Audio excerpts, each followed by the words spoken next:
Welcome to Enhancing Lesson Presentations with Quizzes and Gamified Quizzes. This is a guide to engaging in interactive teaching. What is Quizzes? And now it's Way Brown. It is a digital tool for interactive quizzes, can be used for formative assessment, reviews, and engaging lesson delivery. Or in short, this is a digital tool for creating interactive lessons and learning activities as well as the assessments. Importance of gamified learning.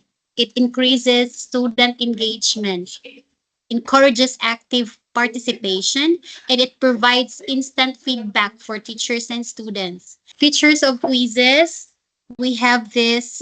It there are limitations if you use the free plan of quizzes. Right after this, I'm going to view how to sign up to use quizzes.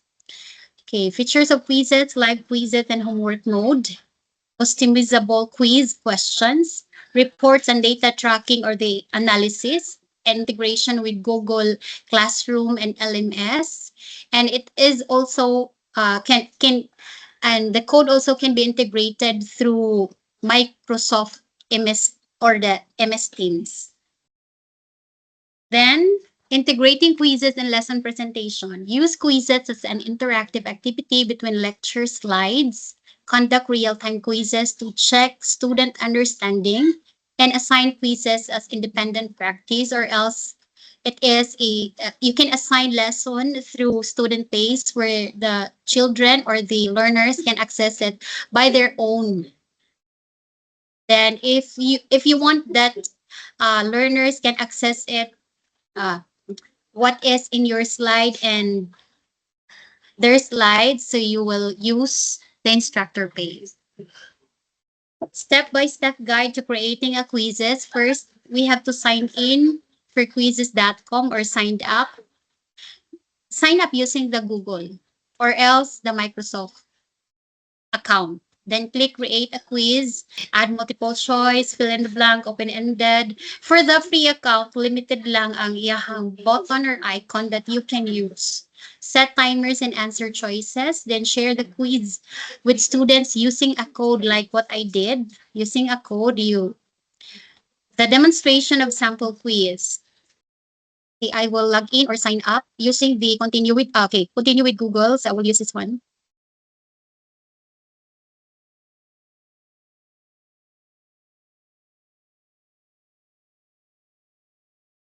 Okay, school. I'm a teacher, so I will set I'm a teacher.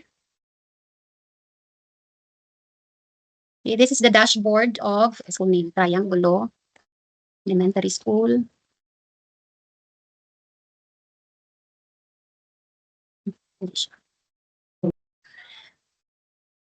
Word languages science. Okay, from kinder to 6. So that's it. Primero rush puti. Yes, it's a few times. No. Times. So I signed up successfully. First, I'm going to demonstrate how to create assessment using multiple choice. There are many procedure of creating assessments through using generated AI, pwede po, AI questions. So this time, we'll use the PDF worksheets, for example. Assessments using the PDF.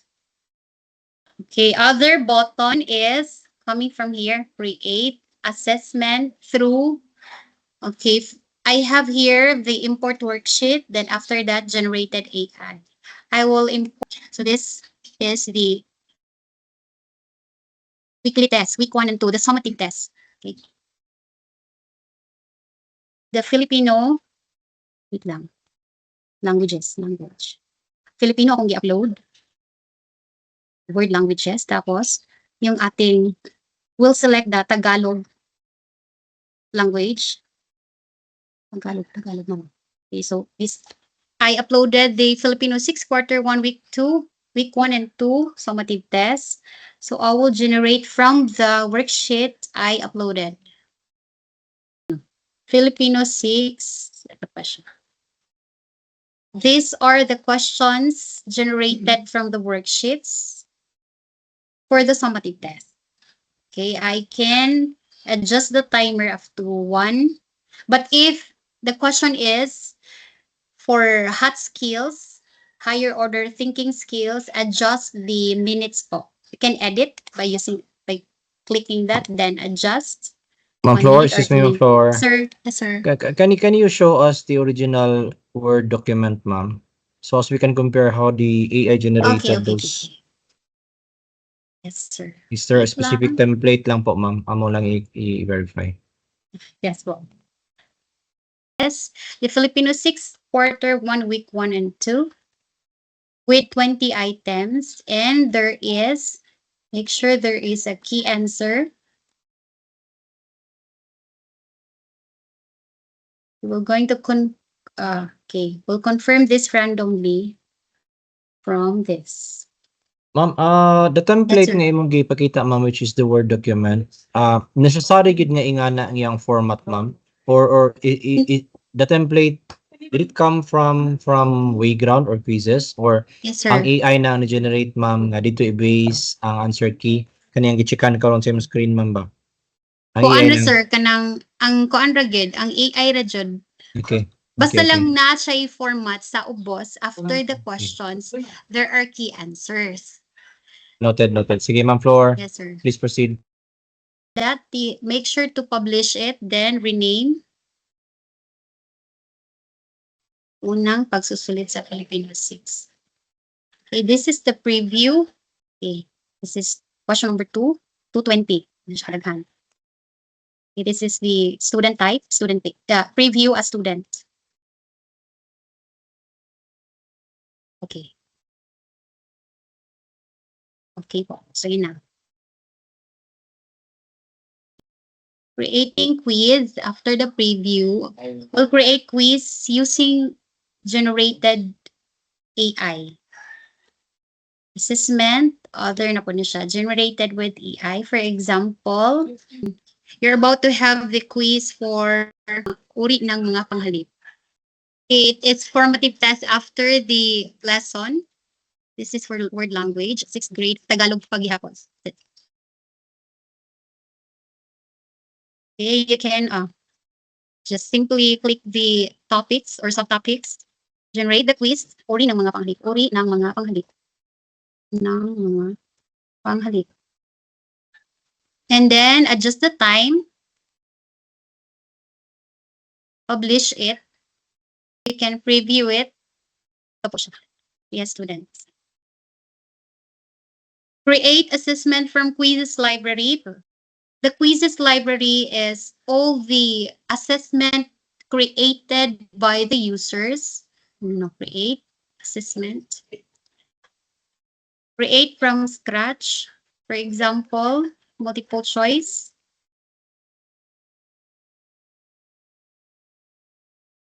Here, from Wayground Library, for example, uri ng mga panghalip. Grade 6. Subject is ito lang, word language, number of questions. Uri ng mga panghalip, grade 6, subject is word languages. Wala kasing Filipino na nakalagay sa subjects. Then 1 to 10, then the language should be in Filipino po. From community library, these are the questions. You can add all 10 questions or else just pick up or other. You can choose other author or users. Hindi po. Ito yung mga existing. As you can see here, there is a premium resource. You cannot use the premium resource not unless if you are premium account. Add all questions. Okay, so close and set it into 1 minute or else 1 minute, 1 minute. Every question na siya is-set po. You can add cover, panghalip.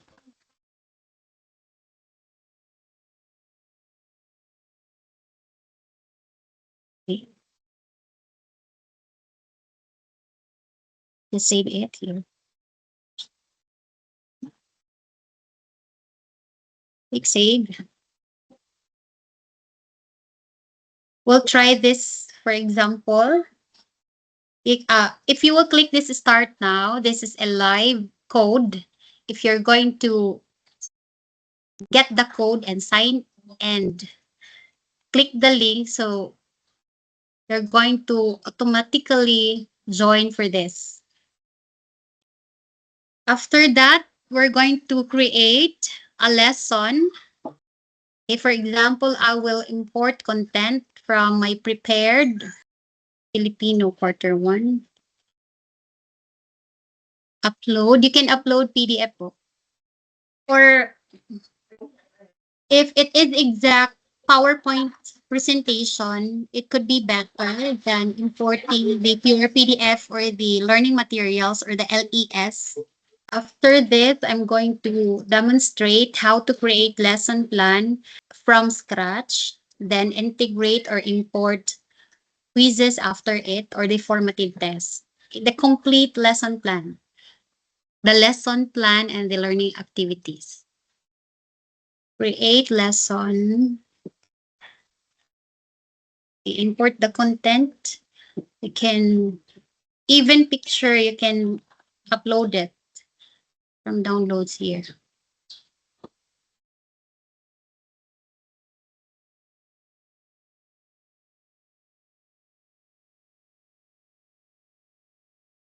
Okay, import.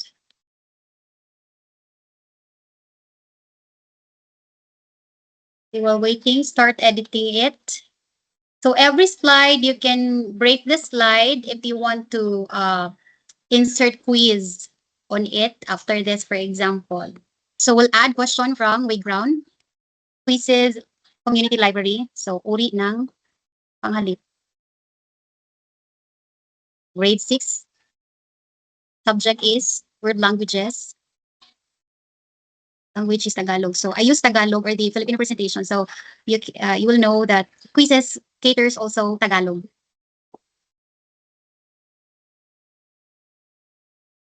So this time, there are questions regarding the uri ng panghalip. So we can add a question, random lang, pamatlig. So balik-balik, panauna po. This one. We have the panaklaw and, or this is a drill question, pwede gihapon, drill question. 4 or 5 questions before the proper lesson. This one. Then set each slide for list. So if you will consider the internet connectivity in your school, so set it to 1.5. 1.5.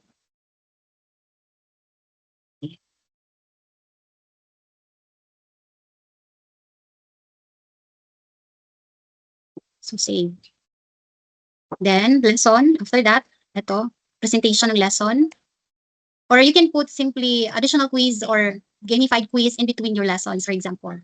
Okay, so this talks about Panao. So we'll import or add question from here. Add question from Wayground, import library quiz. Uri ng panghali, for example, Panao man to siya.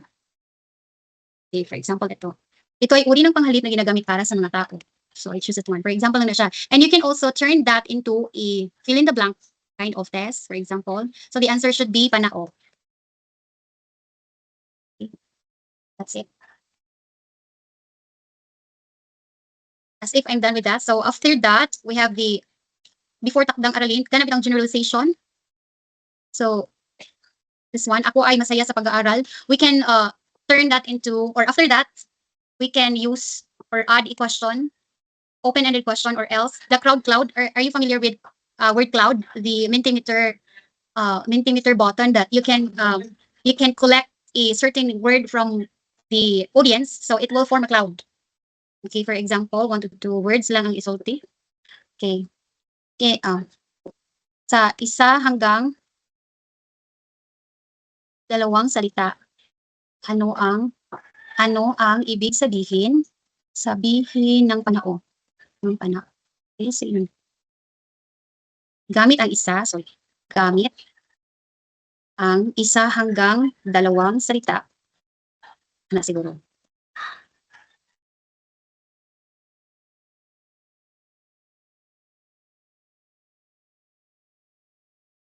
So save changes. For example, from time to time, you save it because you don't know if you are with connections or Your connection is low. So this is the mga uri ng panghalik. Okay, so that's it. Word languages. Text is Tagalog.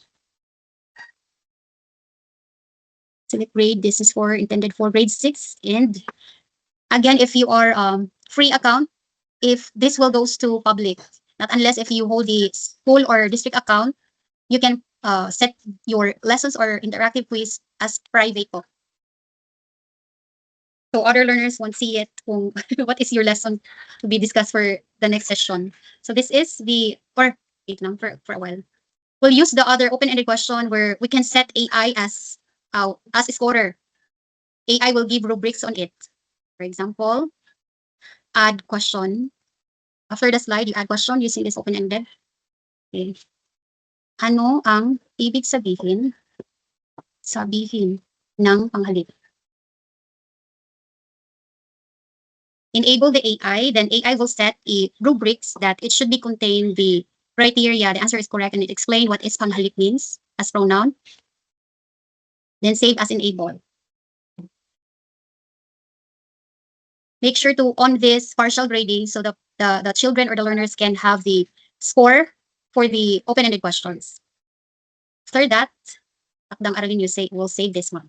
So for the open-ended, it is generally 3 minutes because it will ask the children to think critically the answer mo na siyang hat skills. So yeah.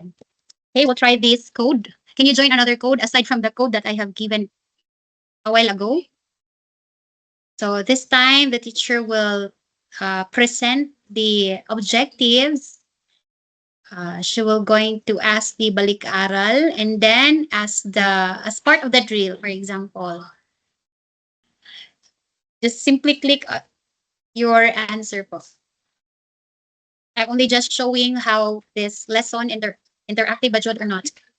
So okay, Ma'am Elamay, next. So if I'm going to view the correct score, the answer should be pamatlig. Next. Okay, o nanang sounds sa loading radyo. When we conducted the quiz for kinder to grade 6, pag naa gani music, sir, makuratan ang bata, magdali-dali sila answer, which is marong ni noon. So, we decided nga i-off ang time. Kinam gyud siya timer. Next, for example. Okay, you can modify the question, of course. Okay, let's close. Okay. I-random na niya ko ha. So, the teacher will discuss and right after this, in between, na siya pangutana. And after that, move to next slide. Na siya cloud. Okay. Ito ay uri ng panghalik na ginagamit para sa tao. So, you write your answer po. That is fill in the blank. Panao.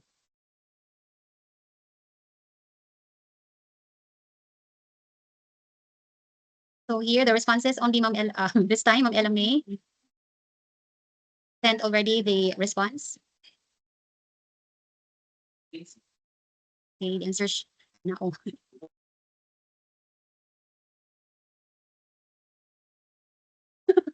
PP. Okay. Okay, time. Okay. Only ma'am. What's this? Let's check ba siya? Nag-add siya of points, Ma'am Ella May? Or si Ma'am Wilma? Okay, show names. Ma'am Ella May, nag-add po siya ng points. Maybe the AI considered your spelling or the way you write your answer. Because I set it into letter P, capital P, then A, N, A, O na small. Or there are options po. If you want that this AI will consider your answer, do not set the box for them to type. You can add alternate options po of what, or you can add all capitals panao or small capitals panao. So this one, gamit ang isa hanggang dalawang salita. Ano ang ibig sabihin ng panao? Dalawa lang. This is appreciative if many of the participants will join, but only 3 of you. So I can only just simply see the 3 words from you or 3 to 2 words from you. Just write anything po. Just submit anything, any word. You can just write panaklaw or okay, yun, maura. Dali na kay siya. Nara siya. Tao. So that's it. Okay, next is the open-ended after this. Okay, ano ibig sabihin ng panghalip? You can write anything po.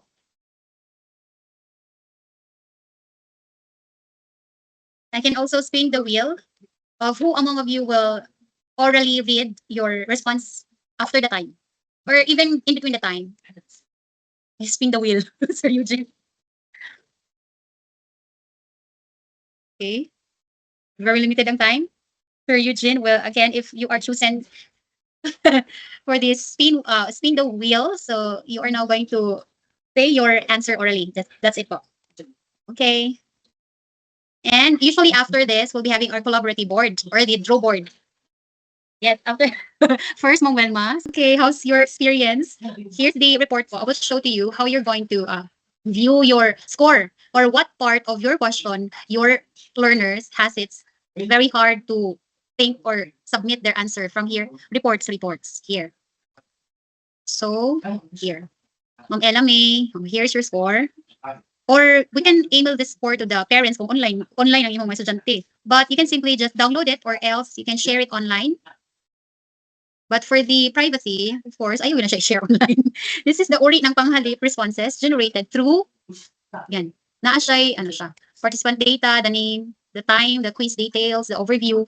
For the overview po, online, you can, this quizzes can analyze where part of the question or what part of the question did the students did not answer na siya dali unattempted.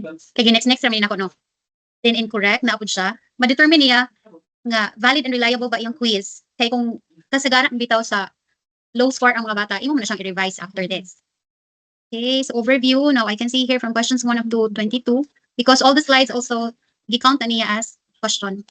Then analyze with AI. For now, wala na siya kay generate analysis. So AI will generate the analysis for you. Okay, ana siya. 3 students struggled with this involves recognizing. So ultimo si quizzes maka-generate pag kag analytics about the data. How what about the performance of your learners after the quiz? So that's it. So mara siya sir, daghan pa gid siya button actually but other buttons can be accessed through the school or the district account.